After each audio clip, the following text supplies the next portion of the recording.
What's up, humans? Welcome to the Human Music Podcast. I'm Luke Rain. My co-hosts are Tesco and Rip Kinney, and we are all music producers, artists, and producer coaches. This show is where we discuss all things music production and interview amazing creatives about their origins, their process, and whatever else comes up. This week is episode 117, Finishing an Album.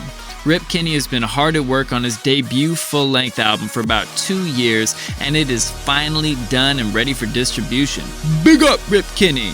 On this episode, we talk about some things you may not think about when finishing a project, why he chose to make a concept album that tells a story, choosing to maintain focus on the project at hand, and tricks to standardize your process across album tracks. The song of the week for this one is the final single that's leading up to this album release called Open Up Your Eyes by Rip Kinney. You can find the links to that below. You're hearing it behind me. And it is the Human Music Song of the Week on the Spotify playlist. It'll be right there up top. You can support our sponsors while you're down there looking at the links like Dojo TV.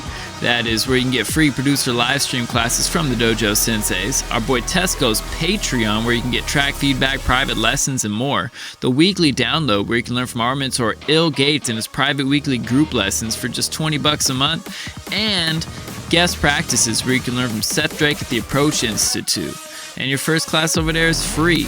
Check out thehumanmusicpodcast.com to find more of our things, socials, etc. And let's get on into this episode talking about Rip Kinney's album. Hello, people of Earth. This is Tesco with Rip Kinney and Trap Jesus, and you're listening to the Human Music Podcast. Woo!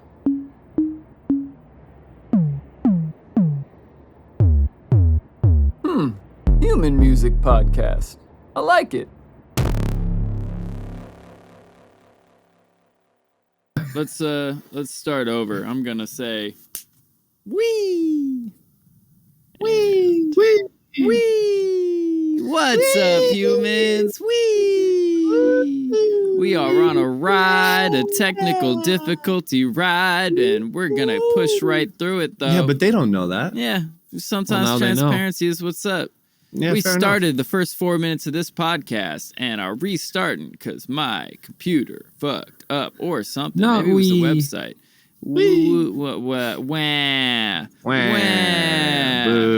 But we're back.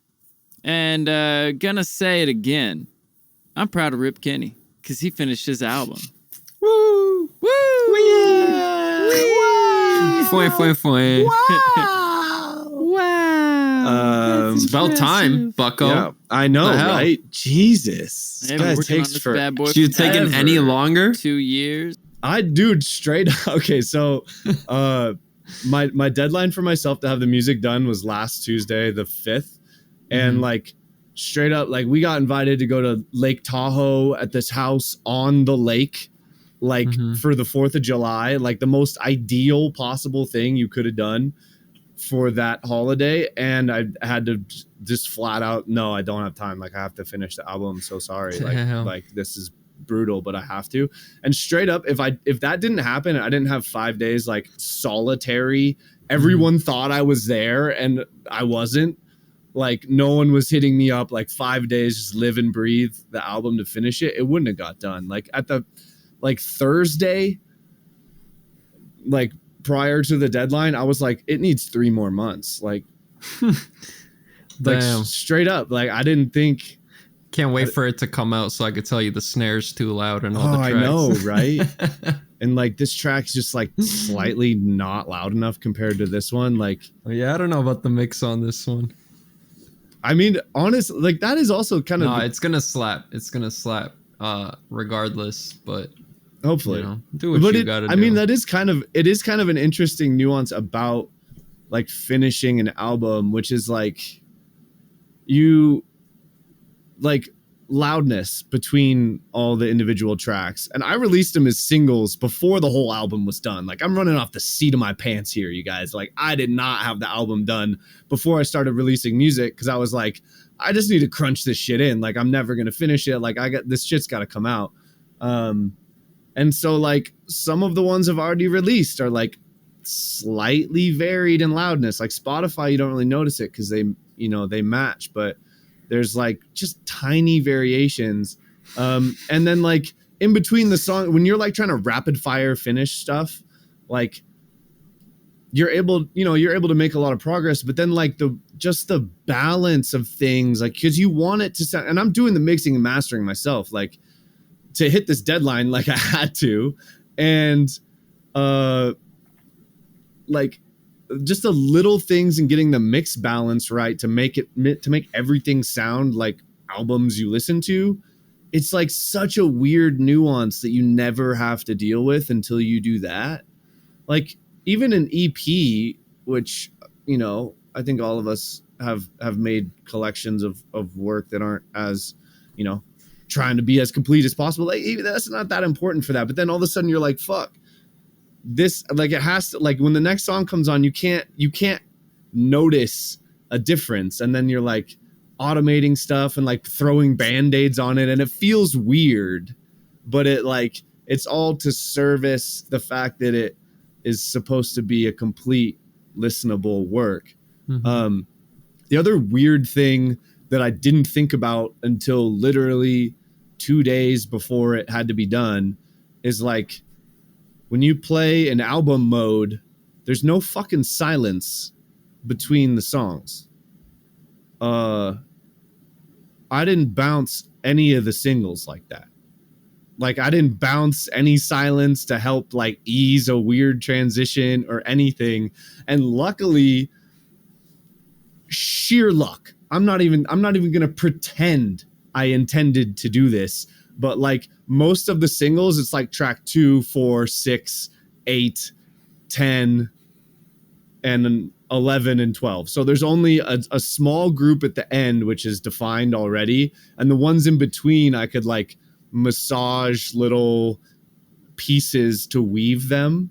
So it ended up working okay. But that was another thing at the last minute. I was like, oh shit, like that sounded like a train wreck into the next song. Like, what the hell am I going to do there? But yeah, I mean, sounds intense. Your freshman album, this is shit you learn. Like next time, the album's going to be done. And then I'm going to start releasing stuff. Because all this, like ideally, you put the transition into the next song at the end of the previous one. You don't want to have to fuck up the first 10 seconds of your song to make it fit with another one. Like every record that you've ever had, like funny outros and stuff that's like interludes in the album, but there wasn't a separate track. It's because it's at the end of that track and you never realize it's on that track because it's at the end and then it plays into the next one. You don't know. But like having to tastefully like build in, like even one of them was literally just a quarter note sweep that I just chopped from the end of like the previous song and like pitched in reverse and like used some effects on it to kind of like have it like swoop back into the next one. So it wasn't just like slamming into a kick drum with a gritty bass on it, which is, yeah, all shit you just don't think about if you haven't done it before. Well, now we get to think about it thanks to you sharing that with us. And I could see how that'd be a big pain in the ass.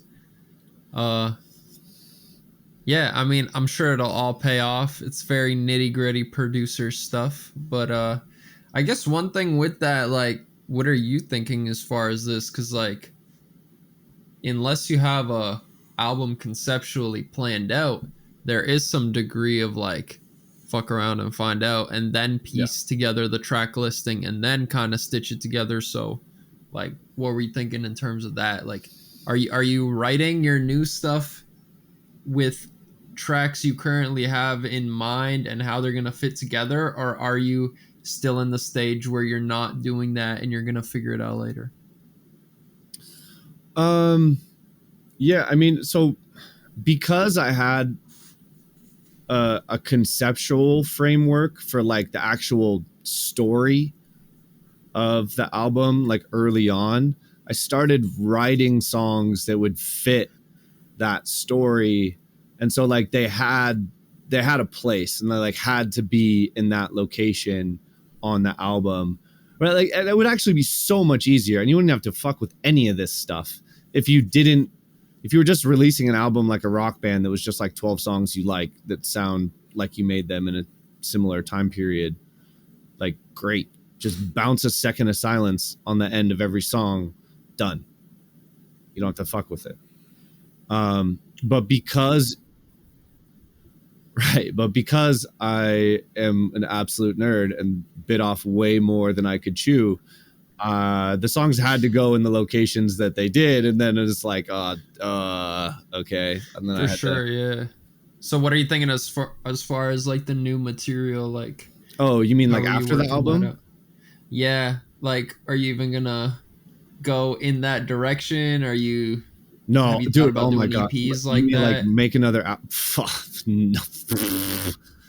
Yeah, like, if you see another album from me in under 5 years, like, someone has a gun to my head. Like, I don't, like, it's gonna be a long time. Watch, this album's gonna propel you to success, and you're gonna be forced to write a second album. So you know what? It's gonna be a metaphorical gun. If the success is that large, like, You'll do it. fucking great, sure. But then you'll have the pressure of the last. But there album. will be, like you said, a metaphorical gun to my head, because I don't want to fucking do this again. Anytime. But would you like do it for an EP? No. Yeah, it's that much No, work. because there's like, if you're going to go through all the work to like write a story and conceptualize a framework and like put this whole story arc and flow, like, it needs more than 4 songs. Well, like 5 or 6. You know, the third song is like the climactic. Whatever. I know. It's just like, I'm not going to, no sense in bothering with it. Don't for question me, the Kenny. Unless I was going to do like a whole nother thing. Cause it's just so much work to like around the outside of just aside from writing the music, like getting it conceptually to feel right. It's just such an undertaking. So the reason I kind of ask, yeah, sorry, cut you off, Luke, but the reason I kind of ask is, I've thought about doing it for EP too, and I feel like maybe it would give a little direction to the lyrics, and you could get a little more kind of specific with the topics and what emotions you're trying to express, or what part of the story, or all of that. So I'm curious, like, do you find like it helped your lyric writing process at all, or do you feel like it's just one of those things where it's just like more of a production kind of undertaking, and you really just wanted the sonics to be that way? No, actually, like, that's a really good point. I hadn't really thought about that, but writing the lyrics was potentially easier when I knew, like, when I was writing, like, when I would start writing the song, I didn't start with lyrics. I would start with like a guitar part, and like when I was writing that guitar part, I was like, you know, going off feel for the section of the story. And then once I had the feel of that guitar bit, then it would be like, okay, like what kind of touches on the story without over explaining and like going too deep in the lyric. Because another thing was, like, I really wanted all the songs to just stand on their own by themselves. Like, I didn't want any weird like story interludes or anything. Like, I wanted it to feel like a complete piece of music on each song. But like, listening to the whole thing, you get a sense of the story. And then once I start dripping out the full video for it, like, that will kind of expand upon what you probably already picked up a little bit, but it'll go way deeper than you thought, which is, yeah, again, it's biting off a lot. So Can only imagine. one thing I'd love for you to share is, you know, you're talking about how big of an undertaking this concept album has been, but I would love for you to tell the humans, like, why you chose to undertake this monumentous of a task. Monumental, I don't know. Yeah, I don't got that word right now. But why did you choose this? What was like the beginnings of the conception of this idea? Yeah. So like, pretty much ever since I started making music, I had this idea for an album, like having a collection of work that sounds sick and that tells a story, but then you could actually like bring it to life with some narration and some like video content to kind of, you know, give the sense of the vibe. And like when the Get Outside mixtape that I curated for the dojo was like my kind of intro taste at doing that, which was so haggard because I just wrote the story and then like typed the story in as SoundCloud comments on the thing. And like, I really doubt if more than like 2 or 3 people ever actually read through the whole thing. I'm hoping more people will end up watching the full YouTube video and think like, holy shit, this is dope. But it's been a concept I've wanted to do forever. And that combined with the fact that like, it's just kind of like been a seminal goal for me to have like a complete body of work that if you're like, I want to listen to Rip Kenny and know what he does, like start to finish, you could come on this literally 59-minute journey and understand exactly what I do. And like, that's, you're either going to be a fan or not care after listening to it. So yeah. Yeah, you definitely won't hate it. Hopefully not. or do hate it, because that means Yeah, that tell it's people worth how much talking you about, hate I it. guess. Yeah. Who knows?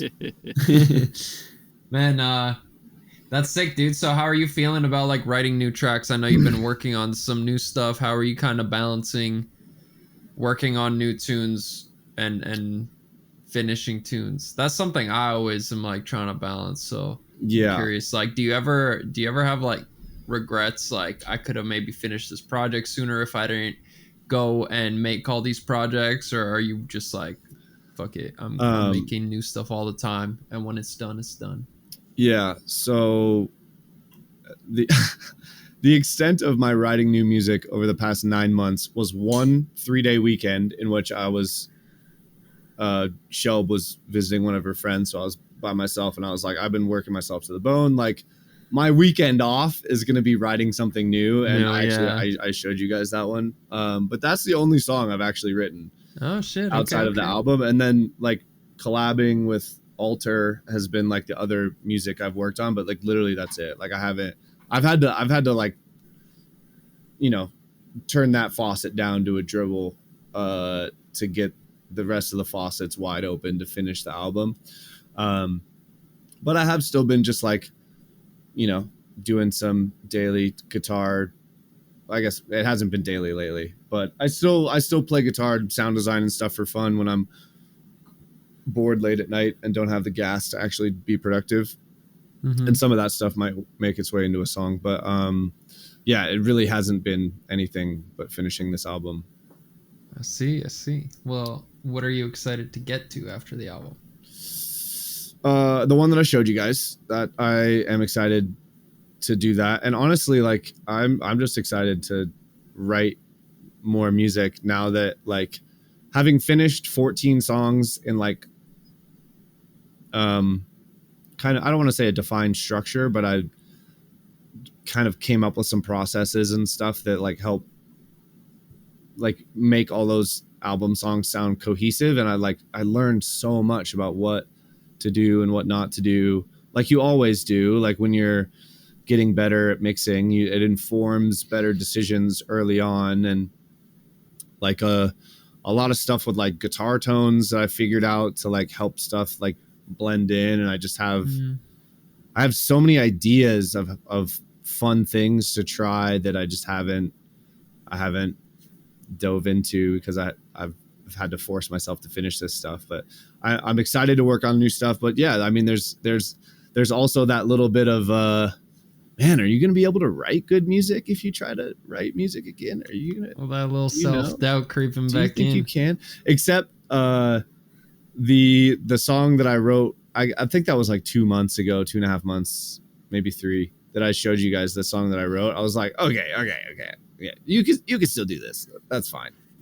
you're Yep. good. Sometimes So. it takes that little just prove it moment where you're just like, no, I'm just gonna write something and it turns out good. And you're like, oh, thank God, I do still have it. Yeah. Mm-hmm. Because that song could have been garbage and I've been like, oh, you're off the boat, bud. You're done. So I'm curious, like, what, we talked about, some of the things like last minute making little transitions between the songs so that they swoop into each other well when you're listening on album mode.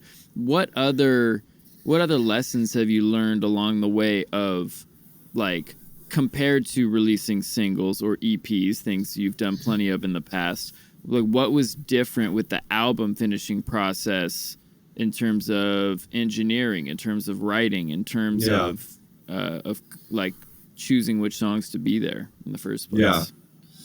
Yeah. A lot of it really came down to like learning how to standardize for your yourself, for your music. Like, not, it's funny because like I never like thought about sonically how to make them work when I was writing the music. It was just like, write the song, yada yada yada, and then like when you're trying to finish it, you're like, these have to feel like they're coming from the same source point, right? Like the same origin. And like figuring out like, like a drum bus processing rack that like, so all the drums feel consistent throughout all the tracks, and like using the exact same master chain. And a lot of it actually, luckily, letting go ended up having a pretty darn good mix and master. And I also spent probably the most time on that one. But even at the end, I wish I could go back. There's some stuff I learned about processing guitar tones and stuff. Always. I wish I could go back and just like, I literally saved myself like a FabFilter like preset that like after like I use I tend to gravitate towards similar guitar tones from similar cabs and amps. Mm-hmm. And like I just figured out this one, and it's so funny because it's like minus 0.5 dB here, minus 1 dB here, plus 0.25 here, and it's like the littlest, cutest little dainty thing, but like it makes, but that's the guitar tone that I gravitate towards. It like fixes the like, and just makes it way better. And now I hear it on the ones that like came out already, and I'm like, damn it, I wish I could just go back and just put the one little FabFilter thing I got dialed in. But yeah, it's stuff like that, which is a lesson learned. Finish the whole thing and then release singles. If I wasn't an independent artist strapped for cash trying to make it happen as we go and on a timeline that needs to be sooner rather than later, like, yeah, maybe I would have had the time to finish the whole thing before I released it, but I didn't. But, in the end, for sure, if I was going to do another album, the whole thing would be done, and then I start releasing singles, which would solve the thing we just talked about earlier. Mm-hmm. And also these kinds of things, like the standardization of like the tones and where things sit and like how they feel in relation to other things, and just like all of that stuff that you don't have to worry about when you're doing a single, because you're just trying to make it sound as good as possible. And that can vary a lot track to track, how you could maximize your space to give the impact of these songs. And unintentionally, each song kind of has its own flavor of like what's prominent and like what ranges stick out and like all of that kind of thing. But undeniably, it still does all feel like it came from the same spot, because I just, as I went, I tried to make sure that I was connecting the dots. Mm-hmm. But yeah, but it would have been a lot easier to just be able to go back and make sure everything else is dialed at the end before. Yeah. As far as like stuff that you want to experiment with, is there anything you want to try now on these songs? Like, I feel like after working on the same stuff for a while, I start to feel like, oh, I don't have a track that's like this. Now I got to go do this. Do you feel like there's any like new aspects or something that you want to add to your music now that you feel like is an added dimension of Rip Kenny we aren't gonna see on this project? Honestly, like not really. I feel like covered all the ground. Yeah, it's hilarious because I like never, like when I was writing like the concept for the story, and then you're like, okay, this song is gonna fit this piece, and this is this, and this is this, and like, okay, like I want to use some like piano in this one, blah blah blah. Like it ended up being pretty much 99% perfect as far as well-rounded for what you would hear from me in a general sense if it was just me not collaborating, like from what I want to do. There's like stuff that's like got very little looks like we just lost our host for a second. We'll see if he comes back. But yeah, there's some that have like very little guitar besides like guitar processing and amps and stuff, and others that are like basically a rock song with electronic trimmings, like Get Out While You Can is literally like just a rock song that hammers a nice riff in a few different ways, has a bridge that goes somewhere else. That's all you need, baby. Yeah. And all of that kind of thing is pretty much like, those are the corners of the box that I like to live in for this sound. And I'm sure like that box will expand as I, my musical taste grows and changes. But for now, it's pretty much, here's what it is. Here's the range. It's sick, man. I'm excited for the world to hear this project, dude. I think this is gonna be huge. Hope so. Yeah, I'm modest guy over here. I'm very proud of it, honestly. It took a long time to get to a point where like I'm like, wow, I'm really quite proud of this. But yeah, I'm there. I'm hey, fully man, that's there. What happens when you put the love in, like really is a labor of love. Not a lot of people are gonna go that extra mile to like get the transitions right. I always compare it to like, you're building castles, right? You're expanding your empire. And the more you do like what you're doing, take the added time to give it some love, all that. It's like digging a deeper, wider moat around your castle. And it's like, now everybody else is gonna not only has to knock your castle walls down, but they have to swim across this gigantic moat to even touch you. It's like, that's how you get to legend status. When you look at their castle and you're like, that moat is untouchable. I can't even begin to make that journey to touch those walls. And that's cool that you took that extra step, because there is that kind of aspect when you're in public and somebody's like, what do you do? And you're like, what do I show them? To have that body of work where you're like, this represents me fully. Yeah, it's like, man, amazing step, and like very commendable and respectable. I think it's going to be really huge for you. It's like an undeniable piece of art, I sure hope so. Hey, man, for the people that are into that stuff, it's undeniable. Somebody that doesn't like it sucks. Anyway. Yeah. I mean, you're like you said, you're going to live there. Like, this is your home. You might as well take the little extra time to get the details. Make sure the pictures are straight. Make sure everything is dialed in. You're gonna be living there for a while. Is immortalized. Yeah. And I guess a great way to end this would be the bit that got cut off on our false start, which is when I finished the album. I was damn near ready to shed a tear, which is not surprising just from like the sheer amount of hours and work that went into finishing it. But there was something about finishing it that I couldn't really put a finger on, to like why there was like this extra like burden lifted, or like this extra weight that like I felt like I just this extra piece of that whole emotional thing that I couldn't put a finger on was like, and I couldn't figure it out for like a week. But this morning I think I realized that what it was is that like this body of work, like you said, it's your house. It's going to be where you live. It is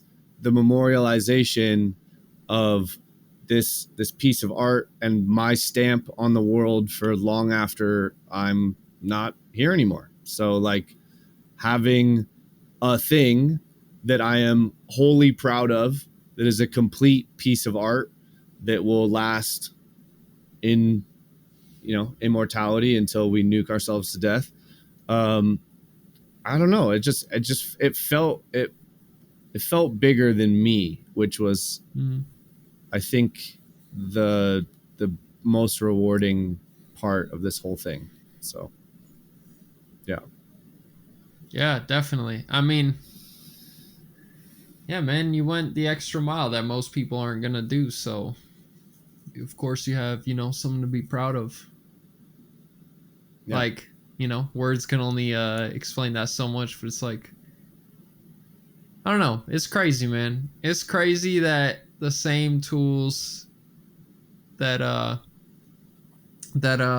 we use as like beginners and shit and export are like dingy little MP3s that like sound like ass when we first begin, is the same thing that we use later on to export the stuff, and it's just in the manner that we use it and like learning all these details and like love for the craft. Like, I don't know, I always draw comparisons between like woodworking or like painting, and then think of like the detail that goes into like the premium shit. Like when somebody like is amazing at painting, like the amount of like detail that goes into the textures of like the person's like one eyeball, Yeah. and or like hair, and just making sure that there's strands and it's flowy and that there's depth and texture and the way that the light hits it and all this kind of stuff. That's like, you know, the accumulation of like all these little things you picked up on, all the sweat and tears, all the self-doubt, all the like just negative shit, all the blessings, all like just the whole accumulation of that. It's like pretty emotional to like step back and look at it afterwards and like listen through and just be taken back to all that. Yeah. Like, man, music's a powerful thing. Not to sound too cliche here, but no, I mean, it's like such an emotionally charged thing.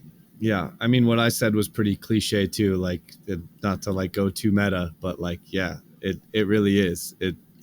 It's part of the reason for this existence having meaning, and to add to that discussion, something I'm proud of, all worth it.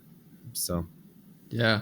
Well, shit, man. I think that's a pretty good way to wrap it off here. Yeah.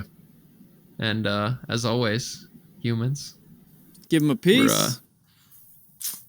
And a peace among worlds. Woo! Ha ha ha ha. Bye-bye. I like it. All right, humans. Thank you so much for being here with us. Shouts out to Rip Kenny on finishing that album. Make sure you go check the song of the week. That is Open Up Your Eyes. It just dropped, the final lead single for Rip Kenny's upcoming album. And you can go check that out at the links directly to it or on the Spotify playlist that we got going of all our songs of the week. You can support our sponsors like Dojo TV, free producer live stream classes from the Producer Dojo Senseis, including every other week. We do this podcast live. You can get in the chat and talk with us. And Tesco's Patreon, where you can get access to his private Discord, track feedback, private lessons, you know, project files, lots more.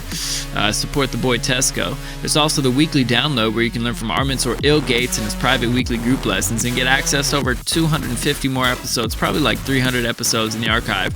Just $20 a month. It is like the craziest producer deal. There's like something you want to know, he's done an episode, and if not, shit, he'll do it soon. And then guest practices, where you can learn from Seth Drake at the Approach Institute. He's the best engineer we know, and your first class over there is free. Hit thehumanmusicpodcast.com for socials, more episodes, places to stream. And yeah, until next week, peace. And peace among worlds.